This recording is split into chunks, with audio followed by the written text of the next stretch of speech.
झारखंड विधानसभा चुनाव 2024 में पारंपरिक मुद्दों और पुराने समीकरणों की जगह नया राजनीतिक परिप्रेक्ष्य उभर कर सामने आया है।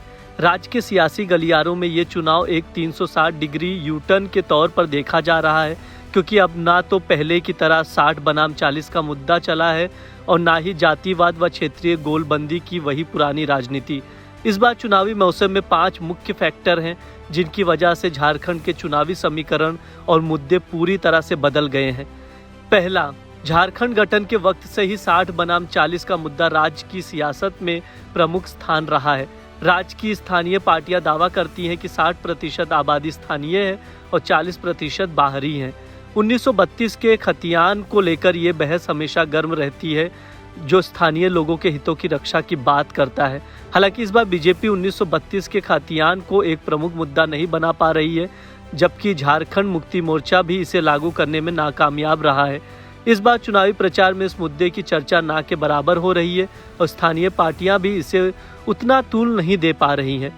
दूसरा, झारखंड की राजनीति में आदिवासी, कुर्मी और यादव जातियों का दबदबा रहा है और चुनावी रणनीतियों में जातिवाद एक अहम फैक्टर बना रहता था। हालांकि इस बार जातिवाद की धार काफी कुंद नजर आ रही है। आदिवासी अस्मिता और घुसपैठ की समस्या को लेकर राजनीतिक दल जोरों शोरों से प्रचार कर रहे हैं, लेकिन जातिवाद के पारंपरिक विभाजन में अब उतना जोर नहीं है। यहाँ तक कि कुर्मी समुदाय को लेकर क्षेत्रीय नेता जयराम महतो ने भी जो शुरू की थी वो भी अब ठंडे बस्ते में चली गई है। इस बार आरजेडी यादवों के समर्थन में गोलबंदी कर रही है, लेकिन इसका असर बहुत सीमित दिख रहा है। तीसरा, झारखंड के चुनाव में धर्म, जाति और समुदाय के पारंपरिक विभाजन के अलावा एक नया और महत्वपूर्ण वोट बैंक उभर कर सामने आया है, महिला वोट बैंक। दोनों प्रमुख गठबंधन, इंडिया गठबंधन और एनडीए, महिलाओं को आकर्षित करने के लिए अपनी योजनाओं को लेकर सक्रिय हैं।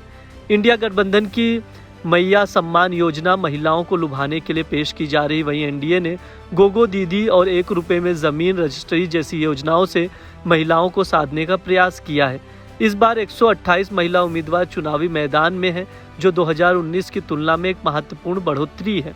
चौथा प्रमुख पॉइंट, तीसरे मोर्चे का प्रभाव घटा। पिछले चुनाव में झारखंड में तीसरे मोर्चे का दबदबा देखा गया था, जिसमें बाबूलाल मरांडी की पार्टी झाबुमो ने महत्वपूर्ण भूमिका निभाई थी, लेकिन 2024 में तीसरे मोर्चे का कोई खास प्रभाव नजर नहीं आ रहा है। मरांडी अब बीजेपी के साथ हैं और चुनाव सीधे तौर पर एनडीए और इंडिया गठबंधन के बीच लड़ा जा रहा है।